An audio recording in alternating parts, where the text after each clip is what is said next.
Good evening, ladies and gentlemen. I'm Lieutenant Stephen Rogers here at the Patriot Desk. I'd like to welcome those of our viewers from Canada and Europe this evening. Ladies and gentlemen, yesterday, it was yesterday that I got on the air in the afternoon, a 15-minute update on Russia and Ukraine that resulted in over 35,000 hits on our Facebook page, on the video that we showed. It went worldwide, and a few thousand on our website. I want to thank you all for your support. This is great stuff when we are able to see the work that we're doing fall into the hands of the people that need the information most. So let's get right to it, folks. I've got to tell you, a lot's been bothering me about the Olympics. First and foremost, I don't know why we're there. I don't know why we're catering to communist thugs from Beijing. Yeah, they don't like to hear that, folks. I can tell you firsthand.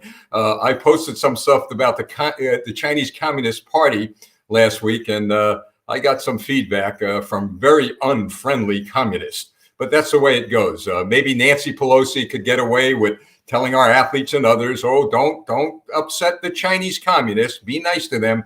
Well, they're nothing but a bunch of thugs, folks. In fact, the Chinese Communist Party is probably the largest organized crime ring in our time. They are thugs, but we'll get to them a little bit more later on. But let's get back to the Olympics.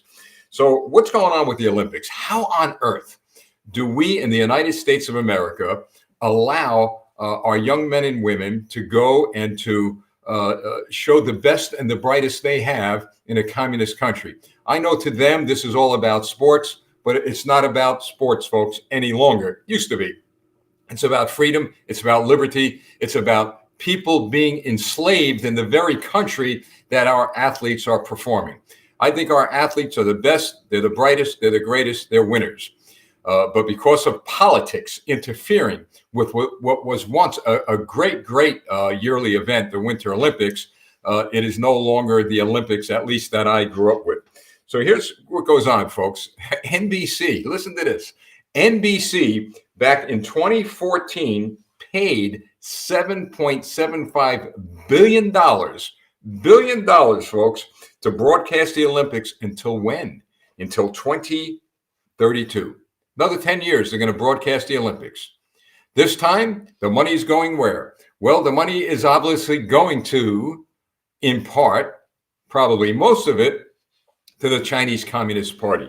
Now, how does NBC make their money from this? Well, they sell subscriptions to certain events throughout the world. People do buy these subscriptions to view certain Olympic events.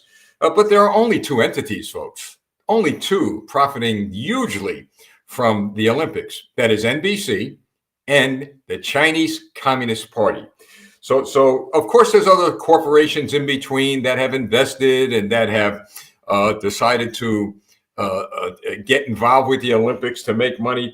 But here's the sad part of this, folks. And please hear me on this one, because I've got some history here that I could share with you within the 20-minute period. I promise these broadcasts are 20 minutes.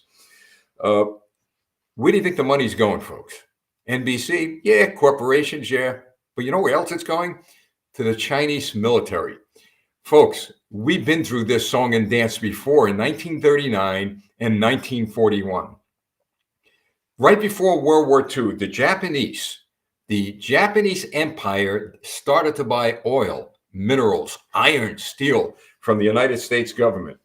In fact, longshoremen on the West Coast were seen, and this is documented, folks, we're seen loading scrap iron onto a ship called the Norway Maru. And you know, that was a large, massive Japanese freighter. They were loading it with scrap iron. It wasn't going to Norway. It was going to Japan. And the Japanese folks, day in and day out, were buying scrap metal from the United States. They were buying steel. They were buying iron. And that was as far back as 39. And then, of course, when the war started in 41, Franklin D. Roosevelt put an embargo on the Japanese purchasing minerals and scrap iron, etc., from the United States. But here's the clincher, folks. The Japanese actually gave us what they bought from us back. They gave it back to us on December 7th, 1941. a place called Pearl Harbor, Hawaii. We, the American people, folks, gave the Japanese the supplies they needed to do what? To attack us. Look at the history, folks. It's all there, wide open in this day and age. Why do I bring that up? Because if you look at that and you look at what's happening today with the Chinese Communist Party, we, the American people, vis-a-vis our corporations and the elites of this country, are now going to finance the Chinese military machine to do what? My guess is they're going to use that money to build their ground forces, their air forces, to attack Taiwan. This is what has been going on, folks, overnight. When I say overnight, within a period of a few weeks, or at least until Joe Biden took command of our military, if you will. If you want to think about command, well, he certainly isn't a commander, but I don't know any other word to use at this point. But here's the facts, folks. So the money that's being invested by stockholders, by shareholders, by corporations, going into the Chinese Communist Party war machine, and we're going to get hit with it pretty bad. President Xi made it clear. He's making it clear every day, folks, that the United States of America better not interfere with their internal affairs, and that is the Chinese communists invading Taiwan.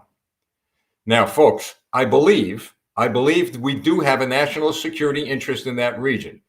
I don't have a problem in the event that we don't go it alone, because there has to be some sort of a wall put up, folks.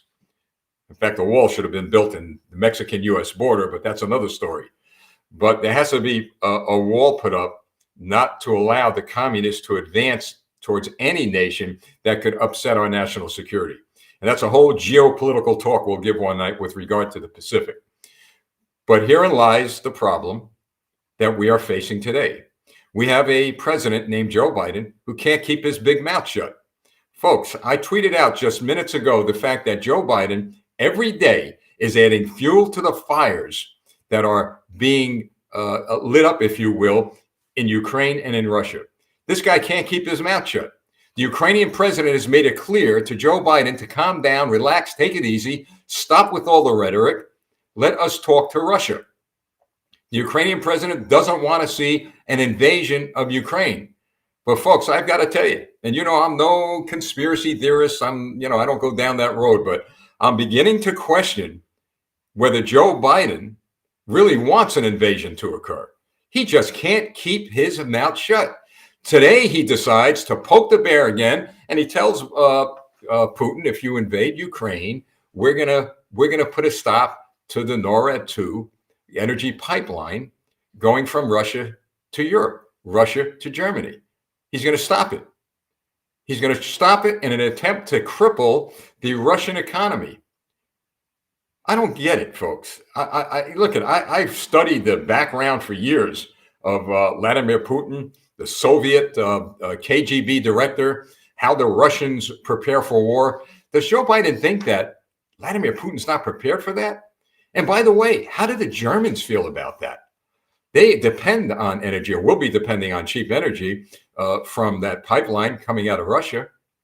I've said it over and over and over again.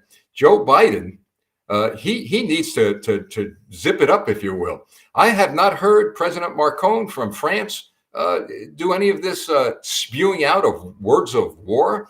Not even the German Chancellor, Boris Johnson, nothing much. Our NATO allies are pretty quiet, aren't they? And I think behind the scenes, behind closed doors, if you will, they're telling Joe Biden just to clamp it up a bit. Because, folks, he's raising the temperatures. We used to have an end to the Cold War vis-a-vis Ronald Reagan. We had a situation in this country where Donald Trump pushed the respect button, not the reset button, the respect button, and made it clear to our enemies and to our foes, if you will, you better not move 1 inch towards any nation we are friendly with. Everybody was quiet. No problems in Russia, no problems in Ukraine, no problems with Taiwan. As much as maybe Putin wanted to make his move years ago, he did not. As much as President Xi of China wanted to make his move, he did not. And then all of a sudden we have a situation now where they're all ready to go. Now, what does this have to do with the Olympics? Pretty clear, folks. The money, in my view, that's going to the Olympics, a lot of it is going to the Chinese Communist Party, and that is going to fuel, folks, that is going to fuel their military war machine that we may be confronting in the near future. In addition to that, listen, it is no secret that these thugs in Beijing, they enslave their people. The products, the goods, the services, everything being purchased as a result of the Olympics is being created by and built by and manufactured by men, women, and children of all ages, not 8 hours a day with a lunchtime, but close to 24 hours a day. They're being enslaved, folks. This is how these thugs, these communists work. They enslave their people. There's a gun at the heads of every Chinese Olympian, in my view, every single one of them. You better win. You better beat the United States or you're going to pay the price. Why do you think some of these Chinese young women who are doing the best they could to win a gold medal are getting hysterically upset as a result of maybe not reaching that goal? They're not upset particularly over the fact they didn't reach that goal. They know they do the best they could, but they're upset because they're going to face something short of a firing squad. And who knows, maybe some of these thugs will go to that extent, because that's what they do. That's what communists do.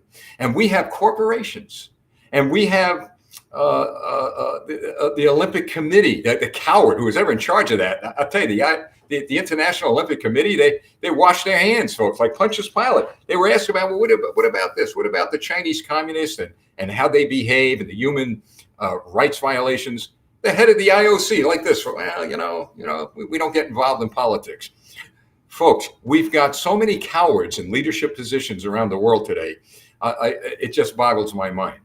But we've got cowards here in America.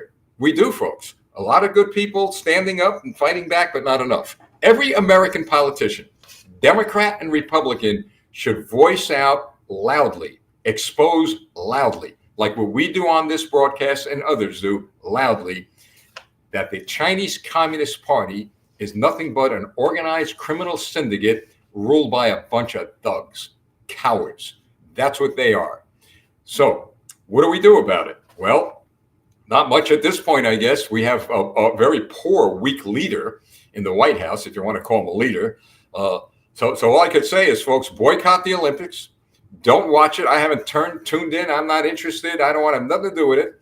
And then we have to elect to office in this country, while our freedom lasts, people who are going to stand up for right here, folks, this symbol of freedom. Folks, I've talked to people that are closely, let's say, have close contact with some people who live in China. And it isn't a pretty picture, folks. They love the United States. They love our country. They love you, American patriots. They don't have much love for Joe Biden, I can tell you that. And that's sad. All of us always want to see a president succeed. We want to see America succeed. But this president doesn't want to see himself succeed. He doesn't want to see America succeed. What president goes down a path that can drag us into a war we cannot win, not one, but two? What president doesn't stand up and put his finger in the eye of President Xi, like he does with Vladimir Putin, and make it clear to him that our athletes will say what they want when they want to say it? They represent the United States, not the Chinese Communist Party. Instead, we got Nancy Pelosi running around. Well, let's calm down now, Lieutenant. We can't offend President Xi and the Chinese Communist Party. Well, I've offended President Xi and the Chinese Communist Party, and I'm not stopping. Folks, I told you once before, I'm doing what Ronald Reagan did. I'm taking his playbook when he went after the Soviet Communist Party. And not only me, but there's a whole lot of us, folks, believe me, who are going to be going on the air. And we're committing ourselves, obviously, to campaign for America, but we're also going to campaign against the CCP, the Chinese Communist Party. And my intention is to work so very hard to make sure they end up where the Soviet Communist Party ended up, and that is in the ash bin of history. That's where they belong. Now, let's go on to, folks, what do you think of this? What do you think of those truckers? What do you think of those truckers out there in Canada? God bless them. They're standing up, folks, for what they believe in. They're standing up and fighting hard for their medical freedom. I've said over and over again, and I've heard these truckers say this, look, you want to get the vaccine? Go right ahead. It's your business. You don't want to get it? It's your business. You want to wear a mask? It's your business. In other words, folks, none of our medical freedoms should be interfered with by the government. Now, you hear people say, well, the mayors, the Democrat cities and the governors, well, let's consult the government and the CDC and let's see if they could help us with this. How do you go to a government that created the problem? Remember President Trump early on when this communist Chinese virus, they don't like that, do they? Communist Chinese virus. When this came towards the United States and disrupted our country, when Donald Trump said, let's not create a bigger problem than the one we have, he was right. The government created a massive problem. Job losses, shutdowns, our kids are more of them are now going to mental health clinics as a result of isolation, domestic violence up, crime up, on and on and on. The fact of the matter is, folks, is that we have a problem on our hands. And you know what the problem is? It's a disease called Democrat Socialist Communist Party. They are the ones responsible. Their policies are responsible for what's going on, not only here in the United States, but around the world. I didn't vote for any Democrat. I am not responsible for what is in the White House and what is in every state legislature, city, town, office, or boards of education. This is at the foot of Democrats. And they need to wake up and they need to join us. They don't have to become Republicans, become independents. You know what I'd like you to become? Americans, American patriots. American patriots stand up for this flag. American patriots are willing to stand up with great courage and fight the Chinese communists. That's what American patriotism is. We rise up and we fight and we fight and we fight to win. And that's what we need to do, to stand up as Americans. So here we have a situation where we may end up not in one, but two wars. Then we have a situation where we are financing one war machine through the Olympics, in my view. And thirdly, of course, what's going on is all the censoring on multimedia platforms. This is why, folks, we're on 6, 7 multimedia platforms. We're on Rumble. I'd love you folks to just tune in to Rumble at times. And I don't know how long we're going to last on Facebook. I hope we last a long time. We'll see after tonight. Remember, I had some pretty tough remarks for the Chinese Communist Party. Let's see if they, I hope they don't ban this broadcast. We'll see what happens. But here's my point, finally, about the truckers. We're winding down. I'm trying to stick to that 20 minutes. I would love to see all these truckers go to the Super Bowl. I'd love to see it, folks. I'd like them to exercise their rights of free speech and their rights of assembly at the Super Bowl. Thousands of truckers to go to the Super Bowl and to raise Old Glory and to raise public awareness that we, the American people, will not stand for big fat cats who are spending millions of dollars to finance the Chinese Communist Party, to finance these big pharmaceutical outfits, to finance the salaries of the Dr. Fauci's of the world, to finance everything that is hindering the rights of the American people. I would love to see the truckers do that. And if they stand up and they do that, folks, I think it'll send a very clear message, because the bottom line is this. The bottom line is follow the money. It's all about money. It's about power. It's about money. And it's always the little guy that's paying the biggest price. We, the people, are no longer the little guy. We're going to be the big guy. And we're going to do what we must do to save our country and to get it back to a point where our friends will embrace us. Our foes will fear us. And as Americans, we will stand up and we will win. That's it, folks. What do you think? I'm close. Yeah, right there. 20 minutes, folks. I have a minute left. So I'd like for you to do a couple of things, folks. We did reach a viewing audience of 35,000 as of tonight of the last broadcast. I'd like you to share this broadcast. We do have people from Europe watching, and God knows who else is watching, but that's the way it is. So I'd like you to also do this. We've got a few thousand requests, and we're trying to catch up, folks, from people who have gone to our website, and they've asked for our narratives on some of the topics we're talking about. In other words, we do send you We'll send you a video. They're real quick, like a 5 to 10 minute video, as well as a written summary of many of the topics we talk about. And we'll send it to you. It's free. And we're not going to ask for any donations. I repeat it all the time. Pay your bills, take care of your kids, your wife, your husband, your families, pay your mortgage. We pray. We really do. We pray for God to supply our needs, and he does. So I'm perfectly happy with that. So please, there's our website. They make these things so small, you need a magnifying glass to see it. Well, that's actually my email address. Let's see. Here's the website, folks. Let's go to that right now. Okay. So the website is campaign4america.com. Campaign4america.com. Go to our contact information page and just your email and name. That'd be fine. We'll get you this information out within the next week or so. That's it. 20 minutes. What do you think? Please share this, folks. I'll be back next Monday night, 7:00 p.m. here at the Patriot Desk. And also, from time to time during the week, I'm going to pop in. So if there's some sort of gadget you could push, I'm not a tech guy, where an alarm goes off when the little bell rings when I'm on the air, why don't you push that and you'll be able to hear what we're saying. And I usually talk during the week, maybe 5 to 10 minutes. Sometimes it's 15 minutes, but these broadcasts are 20 minutes. That's it, folks. Thanks a lot. I'm Lieutenant Stephen Rogers. Remember, keep our country in prayer. There's a God above who loves you. He's going to take care of you and your family, no matter what rivers you're crossing. He not only promised that he would walk with you through the river, but he would take you from one end of the river to the other, safe and sound, on the shores of freedom and liberty. God bless you. God bless America. I'm Lieutenant Stephen Rogers.